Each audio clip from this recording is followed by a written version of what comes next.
ॐ अज्ञानतिमिरन्धस्य ज्ञानाञ्जनशलाखया चक्षुरुन्मीलितं येन तस्मै श्रीगुरुवे नमः। नमो ॐ विष्णुपादाय कृष्णप्रेष्ठाय भूतले श्रीमते भक्तिवेदान्तस्वामिन् इति नामिने। नमस्ते सरस्वते देवे गौरवाणी प्रचारिणे निर्विशेषा शून्यवादी पाश्चात्यदेशतारिणे। जय श्री कृष्ण चैतन्य प्रभु नित्यानंद श्री अद्वैत गदाधर श्रीवासदि गौरभक्तवृंद। हरे कृष्णा कृष्ण कृष्ण हरे हरे, हरे राम राम राम हरे हरे। हरे कृष्ण। आप सभी भक्तों का आज की कृष्ण कथा में हार्दिक स्वागत है। अब बलराम जी श्रीमती रुक्मिणी देवी को अत्यंत महत्वपूर्ण आध्यात्मिक शिक्षाएं प्रदान कर रहे हैं। आगे बलराम जी रुक्मिणी देवी को 3 बड़े महत्वपूर्ण प्रकृति से उदाहरण देते हैं। इस भौतिक प्रकृति में हम कुछ उदाहरण देख सकते हैं। पहला उदाहरण वो देते हैं सूरज के उदय होने का, और उसके सूरज के उदय होने से जो रचना होती है और बाद में सूरज का अस्त होना। दूसरा उदाहरण बलराम जी देते हैं चंद्रमा का। पूर्णिमा का चांद होता है, पूरा होता है, उसके बाद में धीरे धीरे चांद घटता जाता है, अमावस्या आती है, अमावस्या के बाद में चांद धीरे धीरे बढ़ता जाता है, फिर पूर्णिमा आती है। वो दूसरा उदाहरण देते हैं। तीसरा उदाहरण वो देते हैं एक व्यक्ति जब जागृत अवस्था में है और बाद में वो जब नींद में आता है और स्वप्न देखता है। इन 3 उदाहरणों के द्वारा बलराम जी रुक्मिणी देवी को शरीर क्या होता है और आत्मा शरीर से अलग कैसे है उसके बारे में बड़ा महत्वपूर्ण आध्यात्मिक ज्ञान देते हैं। हम इन तीनों उदाहरणों को सही प्रकार से समझने का प्रयास करेंगे, बड़ा ही महत्वपूर्ण है। तो पहले उदाहरण में वो देते हैं सूरज जब उदित होता है, सूरज की रोशनी के अंदर में, सूरज के तापमान के अंदर में एक ऐसी ऊर्जा होती है जिस ऊर्जा के द्वारा इस संसार के अंदर में हम सब कुछ हरा भरा देख सकते हैं। सृष्टि की एक प्रकार से जो रचना हम देखते हैं, इसके अंदर में जो जीवन है वो उत्पन्न होता है सूर्य की किरणों के द्वारा। आगे क्या होता है, सूरज के द्वारा हम इस भौतिक संसार में ये सारी ऊर्जा देखते हैं, ये सारी रचना देखते हैं, लेकिन बाद में सूरज अस्त हो जाता है। फिर भी हम देखते हैं कि भौतिक संसार रहता है।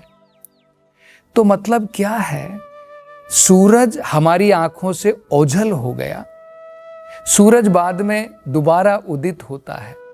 इसी प्रकार से आत्मा जो है वो हमारी आंखों से ओझल हो जाती है, लेकिन आत्मा हमेशा है।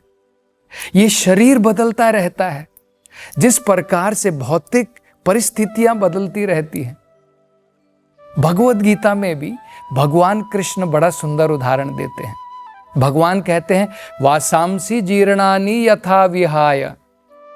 मतलब क्या होता है, हम देख सकते हैं जैसे मैंने ये वस्त्र पहने हैं, जब ये वस्त्र पुराने हो जाएंगे, वासांसी जीर्णानि, जीर्णानि का मतलब होता है जब पुराने हो जाते हैं तो हम लोग क्या करते हैं, फेंक देते हैं। बाद में क्या करते हैं, हम नए वस्त्रों को धारण करते हैं। ठीक इसी प्रकार से आत्मा, जब ये शरीर उसके कारण ही बनता है, लेकिन जब ये शरीर बूढ़ा हो जाता है, जब ये काम के लायक नहीं रह जाता है, तब शरीर को त्याग कर देती है आत्मा और अपने कर्म के अनुसार नए शरीर का धारण करती है।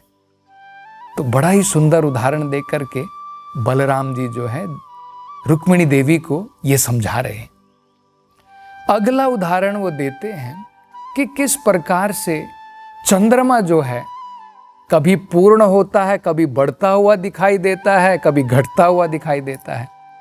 इसी प्रकार से भौतिक संसार में ये शरीर भी बढ़ता हुआ दिखाई देता है। हम देखते हैं बचपन में अलग शरीर है, बढ़ रहा है, इस प्रकार से है। मतलब इस शरीर के अंदर में अनेकों प्रकार के विकार आते हैं, चेंजेस आ रहे हैं। जिस प्रकार से चंद्रमा में हम देख रहे हैं कि विकार आ रहे हैं, कभी पूर्ण हो गया, कभी आधा हो गया, कभी लुप्त हो गया। लेकिन चंद्रमा तो हमेशा है।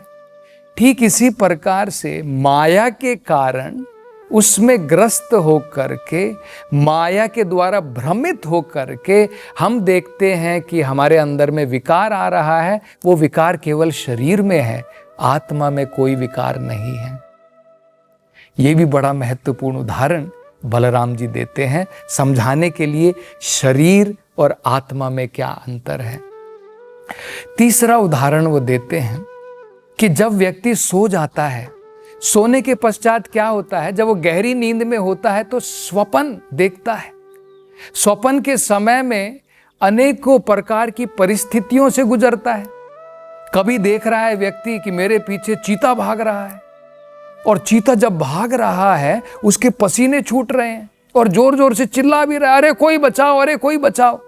और कई बार क्या होता है, व्यक्ति नींद में चिल्लाता भी है, स्वप्न में देख रहा है और मुख से जो है बोल रहा है मुझे कोई बचाओ। अब क्या है, असल में देखा जाए तो ना तो शेर उसके पीछे भाग रहा है, वो केवल भ्रमित होकर के इस प्रकार के दुख और सुखों से जा रहा है। इसी प्रकार से भौतिक संसार में हम स्वप्न अवस्था में अनेकों प्रकार के शरीर धारण करते हैं। कभी राजा बन जाते हैं, कभी रंक बन जाते हैं, कभी ये मेरा दुश्मन है, ये मेरा दोस्त है। अनेकों प्रकार के सुख दुख की परिस्थितियों से जाते हैं। अब उसके लिए सॉल्यूशन क्या है? वो व्यक्ति देख रहा है चीता मेरे पीछे भाग रहा है, कोई चोर मेरे घर के अंदर में घुस करके चोरी कर रहा है, तो उसका सॉल्यूशन क्या है, उसका उपाय क्या है? उस व्यक्ति को एक शब्द कह करके हमें जागृत करना है। जब वो व्यक्ति नींद से जाग जाएगा तब उसकी समझ में आ जाएगा, अरे ये तो मैं स्वप्न के अंदर में सब कुछ देख रहा था, ये सुख दुख केवल स्वप्न के अंदर में थे। ठीक इसी प्रकार आध्यात्मिक ज्ञान के द्वारा जब हम जागृत हो जाएंगे तब हम ये भी समझ पाएंगे इस आत्मा का भौतिक सुखों से कोई लेना देना नहीं है। ये केवल स्वप्न की भांति हम इस भौतिक संसार में अनेकों प्रकार के दुख और सुखों में लगे हुए हैं। इस प्रकार का बड़ा सुंदर आध्यात्मिक ज्ञान बलराम जी ने रुक्मिणी देवी को दिया। और रुक्मिणी देवी जो अभी तक दुखी थी अपने भाई की इस प्रकार की हालत को देख करके, इस ज्ञान को सुनने के पश्चात उनका मन जो है बिल्कुल शांत हो गया और वो अत्यंत ही प्रसन्न हो गई। अब उनकी समझ में आ गया। तो ये ज्ञान हमारे लिए भी बड़ा महत्वपूर्ण है। हम भी इस प्रकार की अनेकों परिस्थितियों से इस भौतिक संसार में गुजरते हैं, जब हम पीड़ित होते हैं, दुखित होते हैं। लेकिन जिस प्रकार भगवान ने अर्जुन को भगवद गीता में ज्ञान दिया और जिस प्रकार से बलराम जी ने अब रुक्मिणी देवी को ये ज्ञान दिया, इसी प्रकार से आध्यात्मिक ज्ञान की प्राप्ति करके हम भी इन भौतिक सुखों से, दुखों से और सुखों से ऊपर उठ सकते हैं। ये बड़ा ही महत्वपूर्ण है। इसके पश्चात क्या हुआ, रुक्मी जो है उसने तो अब ठान ली थी कि भाई मैं अगर युद्ध में हार गया और अगर मैं कृष्ण को मार नहीं पाया, अपनी बहन को छुड़ा करके वापस विदर्भ नहीं लेकर के आया, तो मैं विदर्भ कभी वापस नहीं लौटूंगा। उसने ऐसा कहा था। तो अब क्या हुआ, अब उसने इसी प्रकार से सोच लिया कि भाई अब तो मैं हार गया हूँ, अब मैं वापस अपने राज्य में लौट भी नहीं सकता हूँ, क्योंकि वो क्षत्रिय था और उसने एक बार जो वचन दिया है उसको उसे पूर्ण करना था। इसलिए वो पूरी जिंदगी अपनी राजधानी वापस नहीं लौटा। अपनी राजधानी के बाहर में एक छोटे से गांव में तपस्या करके उसने अपना पूरा जीवन वहां पर बिता दिया। और अब कृष्ण भगवान बलराम जी के साथ में रुक्मिणी देवी को लेकर के अब द्वारका की तरफ निकल पड़े। तो द्वारका में पहुंचने के पश्चात भगवान ने श्रीमती रुक्मिणी देवी, जो कि स्वयं महालक्ष्मी है, महालक्ष्मी का ही एक अंश है, उनका ही विस्तार है। और भगवान नारायण और लक्ष्मी तो हमेशा पति और पत्नी के ऑलरेडी रूप में हैं। तो यहाँ पर भगवान ने द्वारका में जाकर श्रीमती रुक्मिणी देवी के साथ में विवाह संपन्न किया। भागवत में उसका बड़ा सुंदर विवरण दिया है। कि जब भगवान ने ये विवाह वहाँ पर संपन्न किया, सारे नगर के अंदर में एक प्रकार से जैसे त्योहार होता है उस प्रकार से पूरे नगर को सजाया गया। आज भी हम देखते हैं वैदिक सभ्यता के अनुसार जब हमारे जो है पुत्र की या पुत्री की शादी होती है, किस प्रकार से घर में एक प्रकार का त्योहार जैसा होता है, it is like a festival. तो इसी प्रकार से पूरी द्वारका नगरी में जो है एक प्रकार का बड़ा उत्सव था। ये सारी की सारी द्वारका नगरी को सुंदर रूप से सजाया गया। और वेदों के अनुसार क्या बताया जाता है, केले का पेड़ होता है और जो पान के जो पत्ते होते हैं ये बड़े ही महत्वपूर्ण होते हैं, बड़े ही शुभ होते हैं। इन सभी शुभ मुहूर्तों में उनका जो है प्रयोग किया जाता है। तो पूरे नगरी में पूरे जो जितने भी वहाँ पर द्वारका वासी थे, उन्होंने सबने अपने घर को इस प्रकार से सजाया।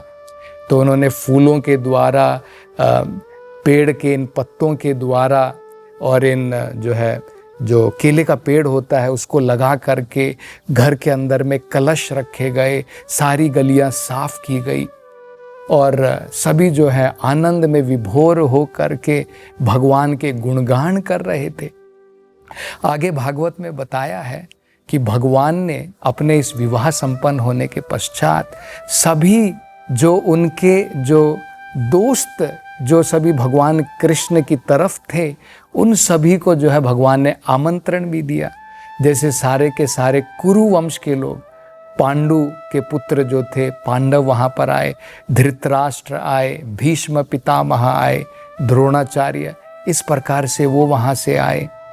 और बाकी जो थे, यहाँ तक कि विदर्भ के जो राजा थे भीष्म का, रुक्मिणी के पिताजी जो थे, पहले थोड़ी सी देर के लिए जो है कुछ गलत फहमी आपस में ज़रूर हुई थी, लेकिन हम सब जानते हैं कि भीष्म का जो है और उनके जितने भी सगे संबंधी थे, यहाँ तक कि विदर्भ के जितने भी नागरिक थे, सब चाहते थे कि रुक्मिणी भगवान कृष्ण के लिए ही बनी है, उनके साथ ही उनका विवाह होना है।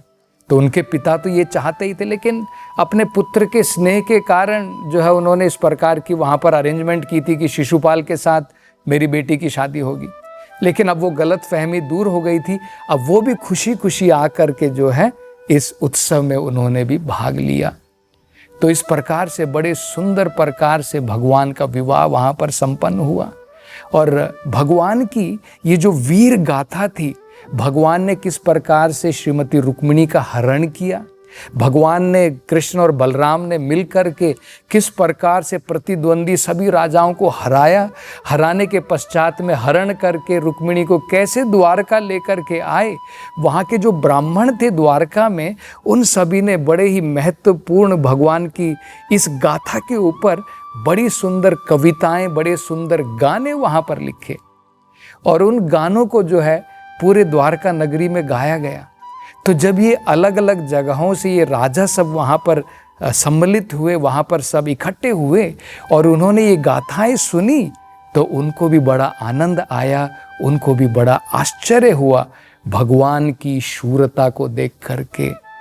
तो इस प्रकार से भगवान जो है रुक्मिणी के विवाह करने के पश्चात अब भगवान जो है वहाँ पर द्वारकाधीश हो गए। पूरे द्वारका के अब भगवान जो है अधिपति थे, वहाँ के राजा थे। तो हमने देखा भगवान की लीलाएं जो हैं सबसे पहले वृंदावन में घटी, बाद में वृंदावन की लीला के पश्चात भगवान मथुरा नगरी में गए, भगवान ने अपनी लीलाएं मथुरा नगरी में लगाई।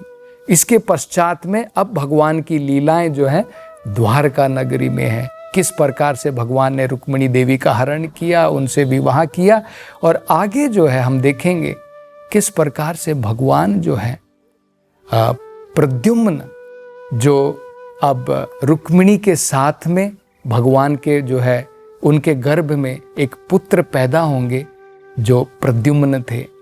ये प्रद्युम्न जो है भगवान के जो 4 विस्तार हैं, वासुदेव, संकर्षण, प्रद्युम्न, अनिरुद्ध, ये वो प्रद्युम्न नहीं है। ये प्रद्युम्न जो है, इनकी कथा के बारे में हम अगली कथा में सुनेंगे। ये प्रद्युम्न जो है पहले कामदेव थे। ये कामदेव कौन है? ये भी जैसे सारे जीव होते हैं वो सब भगवान के अंश हैं। भगवान के अलग अलग प्रकार के विस्तार होते हैं। जैसे भगवान की जो जीव हैं, ये भी हम भी जो जीव हैं, हम भी भगवान के विस्तार हैं। और ये वासुदेव, संकर्षण, प्रद्युम्न, अनिरुद्ध या फिर भगवान के जो अवतार होते हैं, जैसे नरसिम्हा अवतार, कूर्मा अवतार है, ये भी भगवान के विस्तार हैं, लेकिन दोनों विस्तारों में अलग है। एक भगवान स्वयं है और हम जो है भगवान के अंश हैं, हमें जीव कहा जाता है। और ये जो भगवान के दूसरे विस्तार होते हैं, ये कौन होते हैं? ये विष्णु तत्व कहलाते हैं। हमारा तत्व क्या है? हम जीव तत्व हैं। तो दोनों के अंदर में जो है भिन्नता होती है।